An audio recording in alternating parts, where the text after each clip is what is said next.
श्रीनगर पहुंचते ही सबसे पहले इंजीनियर रशीद ने किया सजदा और दिया अपना पहला रिएक्शन।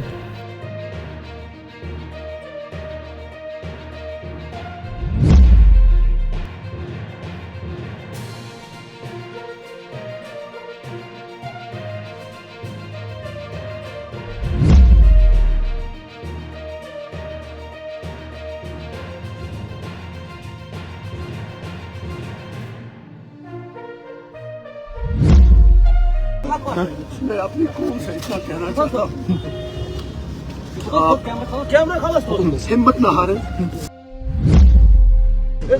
सच्चाई हमारे साथ है।